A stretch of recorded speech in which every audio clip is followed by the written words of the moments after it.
नमस्कार, मैं अंजना किशनपुरी, शतार्थी, सूचना एवं भाषा अभियांत्रिकी केंद्र, महात्मा गांधी अंतर्राष्ट्रीय हिंदी विश्वविद्यालय। हमारा आज का विषय है feasibility study and its types. ठीक है, फिजिबिलिटी स्टडी की बात भी हमने एसडीएलसी में की थी, सिस्टम डेवलपमेंट लाइफ साइकिल में, जिसका सेकंड फेज़ होता है फिजिबिलिटी स्टडी। ठीक है, या द्वितीय चरण भी हम इसको कह सकते हैं। तो इसके अंतर्गत क्या किया जाता है, इस पर हम आगे चर्चा करेंगे। फिजिबिलिटी स्टडी के अंतर्गत मौजूदा सिस्टम में थोड़ा सुधार करना है या पूरी तरह से नए सिस्टम का विकास करना है, इस बात पर विचार किया जाता है। मीन्स कि यदि कोई सिस्टम डेवलप करने के लिए आपके पास प्रस्ताव है कि हमें इस तरीके का सिस्टम डेवलप करना है या एप्लीकेशन डेवलप करनी है, तो उससे संबंधित कोई सिस्टम पहले से मौजूद है। ठीक है, यदि मौजूद है तो उसमें थोड़ा सुधार करने के अनुसार आपके पास रिक्वायरमेंट आई है, या फिर पूरी तरीके से आपको नया सिस्टम बनाना है। ये यूज़र की रिक्वायरमेंट पर निर्भर करेगा। तो यहाँ पर ये फिजिबिलिटी स्टडी के अंतर्गत ये देखा जाता है कि सिस्टम में हमें क्या करना है, जो सिस्टम डेवलप करना है। फिजिबिलिटी स्टडी समस्या के ओवरव्यू को समझने में भी मदद करती है। फिजिबिलिटी स्टडी ये सुनिश्चित करने के लिए भी की जाती है कि प्रोजेक्ट को आगे बढ़ाना है, पोस्टपोन करना है या कैंसिल करना है। ठीक है, अब इसके लिए भी कुछ माध्यम है जिसके अनुसार ये चेक किया जाता है फिजिबिलिटी स्टडी के अंतर्गत कि किस तरीके से प्रोजेक्ट में हमें आगे बढ़ना भी है या नहीं बढ़ना है। ठीक है, फिर नेक्स्ट पॉइंट है, किसी भी सिस्टम की सफलता के लिए सिस्टम की क्षमता का परीक्षण करना फिजिबिलिटी स्टडी कहलाती है। ठीक है, कोई सिस्टम आप जब डेवलप कर रहे हैं या कोई एप्लीकेशन आप डेवलप कर रहे हैं, तो वो फिजिबिलिटी स्टडी में डिसाइड किया जाता है कि वो सिस्टम आपको डेवलप करना है या नहीं करना है। ठीक है, तो जब आप उस सिस्टम को डेवलप कर रहे हैं, आपने ये इसका चूज़ किया है कि आप सिस्टम डेवलप कर रहे हैं, और वो सिस्टम किस तरीके से काम कर रहा है। यदि वो सिस्टम सफल है, उसने सही तरीके से काम कर रहा है, वो यूज़र की रिक्वायरमेंट को फुलफ़िल कर रहा है, तो फिजिबिलिटी स्टडी हमारी यहाँ पर क्या हो जाती है, बिल्कुल एक्यूरेट हो जाती है। फिजिबिलिटी स्टडी का मुख्य उद्देश्य यह निर्धारित करना है कि सिस्टम को विकसित करना फाइनेंशियली तथा टेक्निकली रूप से संभव है या नहीं। ठीक है, अब यूज़र की रिक्वायरमेंट है एप्लीकेशन और सॉफ्टवेयर डेवलप करने की। ठीक है, उसने कई सारी रिक्वायरमेंट्स दी, तो उसमें वो अपनी रिक्वायरमेंट्स हमें ये भी बताता है कि वो कितना कॉस्ट लगा सकता है, कितना पैसा लगा सकता है उस एप्लीकेशन को डेवलप करने के लिए। ठीक है, कितने रिसोर्सेज हमें अवेलेबल करवा सकता है फाइनेंशियली और टेक्निकली। ठीक है, और वो कितना टाइम हमें दे रहा है कि हमें इस समय के अंतर्गत ही उस सिस्टम को डेवलप करना है, उस सॉफ्टवेयर को डेवलप करना है। ठीक है, तो ये जब चीज़ें हम यूज़र से जब रिक्वायरमेंट गैदर कर लेते हैं इनिशियल इन्वेस्टिगेशन में, तो फिजिबिलिटी स्टडी में हम इसको और एनालाइज करते हैं और यहाँ डिसाइड करते हैं कि जो यूज़र ने हमें कॉस्ट बताई है, जो टाइम बताया है और जो रिसोर्सेज बताए हैं, उसके अंतर्गत हम सॉफ्टवेयर या सिस्टम डेवलप कर सकते हैं या नहीं कर सकते। ठीक है, फिजिबिलिटी स्टडी का उद्देश्य प्रॉब्लम को सॉल्व करना नहीं होता है, बल्कि यह निर्धारित करना है कि प्रॉब्लम को सॉल्व किया जा सकता है या नहीं। ठीक है ना, क्यों? क्योंकि यूज़र ने तो अपनी रिक्वायरमेंट दे दी और उसने अपनी कॉस्ट भी बता दी कि वो कितना पैसा लगा सकता है, और उसने अपना टाइम भी बता दिया कि वो इतने टाइम के अंतर्गत उसे वो सिस्टम चाहिए।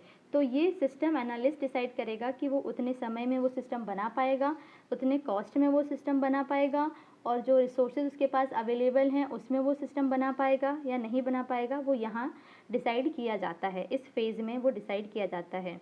इसमें सिस्टम में आने वाली सभी समस्याओं को एनालिसिस किया जाता है और सिस्टम की जानकारी को गहराई से जांचा जाता है, एवं यह निर्धारित किया जाता है कि सिस्टम को विकसित करने में किस प्रकार की सफलता पाई जा सकती है।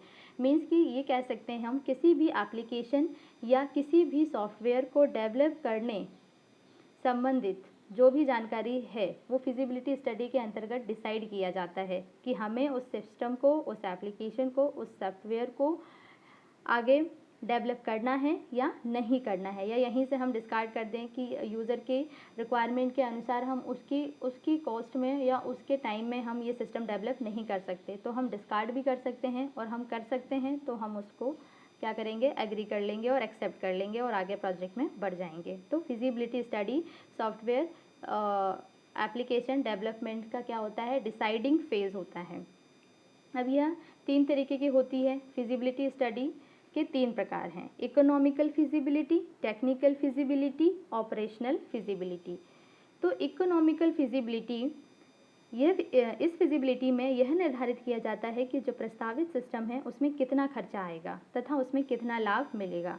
ठीक है, इकोनॉमिकल फिजिबिलिटी कौन चेक करता है? सिस्टम डेवलपमेंट टीम, मीन्स कि सिस्टम एनालिस्ट यहाँ पर चेक करेगा, वो देखेगा कि हमें जो इकोनॉमी दी जा रही है, जो भी हमारे पास फाइनेंशियल कॉस्ट दी जा रही है उस सिस्टम को डेवलप करने के लिए, वो उसके अंतर्गत हम सिस्टम डेवलप कर पाएंगे।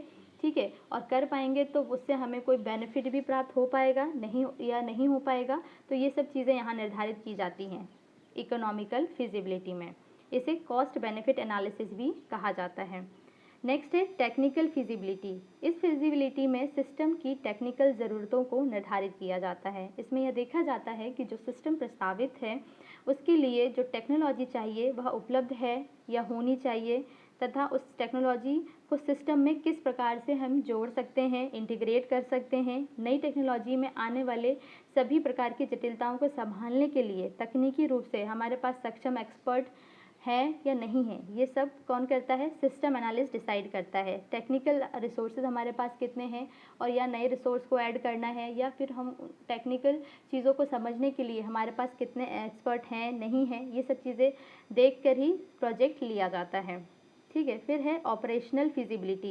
इस फिजिबिलिटी में यह निर्धारित किया जाता है कि एक प्रस्तावित सिस्टम किस प्रकार समस्याओं का समाधान करेगा तथा सिस्टम में किस प्रकार के बदलाव आए हैं। इसमें यह देखा जाता है कि जो सिस्टम है क्या वह यूज़र्स के लिए लाभकारी है या नहीं, तथा क्या वह ज़रूरतों को पूरा करने में सक्षम है या नहीं। ठीक है, कि जो सिस्टम बनाया जा रहा है, जैसे कोई यूज़र है वो सिस्टम बनवा रहा है तो उसके एम्प्लॉयज़, कोई कंपनी है, कस्टमर के रूप में कोई कंपनी है और वो उसके एम्प्लॉयज़ के लिए एक एप्लीकेशन तैयार करवा रही है जिसके थ्रू वो एक अपना यूज़र उनके कस्टमर्स के साथ वो कम्युनिकेट कर सकें।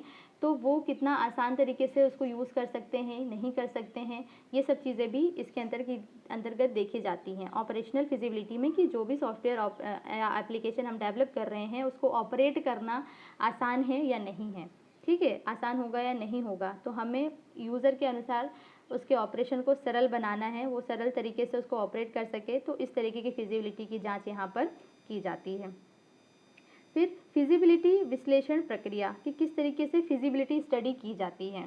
ठीक है, तो पहले तो फिजिबिलिटी में 8 चरणों को शामिल किया गया है, जिसमें पहला है प्रोजेक्ट दल का गठन तथा प्रोजेक्ट लीडर को कार्य सौंपना। ठीक है, अब यहाँ क्या किया गया कि एक टीम डिसाइड की गई और उसमें ये बताया गया कि एक प्रोजेक्ट लीडर होगा और बाकी टीम मेंबर क्या क्या काम करेंगे। ठीक है, फिर सिस्टम फ्लो की रचना करना, वही कि एक आप प्रोटोटाइप तैयार करेंगे, एक डिज़ाइन तैयार करेंगे, उसमें देखेंगे कि हम उस कॉस्ट में वो सिस्टम डेवलप कर पा रहे हैं, है ना, उन रिसोर्सेज जो हमारे पास उपलब्ध हैं उसमें हम उस सिस्टम को डेवलप कर पाएंगे, हमारे पास एक्सपर्ट्स कितने हैं जिनके अनुसार हम काम कर पाएंगे। ठीक है, और हमारे पास टाइम कितना है उसके अनुसार हम काम कर पाएंगे। तो उसके अनुसार ये एक सिस्टम फ्लो को यहाँ पर डिज़ाइन किया जाएगा। फिर संभावित कैंडिडेट सिस्टम का पता लगाना, कि उससे संबंधित कोई और सिस्टम अवेलेबल है, तो हम उसमें कोई यूज़र है, उसने कोई सिस्टम हमसे बोला कि मान लो कोई ई कॉमर्स कंपनी से संबंधित उसने सिस्टम बनाने के लिए बोला, हमसे एक एप्लीकेशन बनाने के लिए बोली, तो हम क्या करेंगे कि हमारे पास क्या ऑलरेडी इस तरीके कोई सिस्टम हमारी टीम डेवलप कर रही थी क्या, तो हम उसमें कुछ जो यूज़र के रिक्वायरमेंट के अनुसार हम उसमें चीज़ें ऐड कर सकें, फंक्शन ऐड कर सकें और वो सिस्टम उसको उपलब्ध करवा सकें। तो वो सब चीज़ें यहाँ पर चेक की जाती हैं। फिर कैंडिडेट सिस्टम की विशेषताओं को पहचानना एवं उनका वर्णन करना, कि जो यूज़र की रिक्वायरमेंट है उसके अनुसार हम सिस्टम बनाने जा रहे हैं तो उसमें क्या क्या विशेषताएँ होनी चाहिए। ठीक है, उन विशेषताओं को, उन फंक्शंस को यहाँ पर मेंशन किया जाता है। प्रत्येक कैंडिडेट सिस्टम के निष्पादन और लागत संबंधी प्रभावशीलता का पता लगाना एवं गणना करना, कि किस तरीके से उसका इम्प्लीमेंटेशन किया जाएगा और कितना उसमें कॉस्ट आएगी, उसका परीक्षण यहाँ किया जाता है। सिस्टम प्रदर्शन तथा लागत डेटा का मूल्यांकन करना, कि सिस्टम हमारा किस तरीके से ऑपरेट होगा, किस तरीके से उसके फंक्शंस काम करेंगे और उसमें कितना हमारा कॉस्ट लगने वाली है, उसका मूल्यांकन करना। सर्वश्रेष्ठ कैंडिडेट सिस्टम का चयन करना, मीन्स कि हमने जो भी सिस्टम हम डिसाइड कर रहे हैं उसके जितने भी हमने डिज़ाइंस तैयार किए हैं, कि जितनी कॉस्ट है, टाइम है, रिसोर्सेज के अनुसार, तो उसमें से जो बेस्ट होगा हम उसको यहाँ पर डिसाइड करेंगे। फिर अंतिम प्रोजेक्ट डायरेक्टिव तैयार करना तथा प्रबंधन को सौंपना। तो जो मैनेजमेंट टीम है वो क्या करेगी, उसके डॉक्यूमेंटेशन हम तैयार कर लेंगे कि हाँ फाइनली हम इस सिस्टम को जो हमारे पास एक्सपर्ट्स हैं, हमारे पास जो रिसोर्सेज अवेलेबल हैं, हमारे पास जो टाइम दिया गया है उस टाइम के अंतर्गत, जितना कॉस्ट दिया गया उसके अंतर्गत हम इस सिस्टम को बनाने के लिए रेडी हैं। तो उसका एक डॉक्यूमेंटेशन तैयार किया जाएगा और मैनेजमेंट को सौंप दिया जाएगा और फिर वो कंपनी कस्टमर से क्या करेंगे, कम्युनिकेट करेंगे। तो इस तरीके से feasibility study system development life cycle के अंतर्गत की जाती है।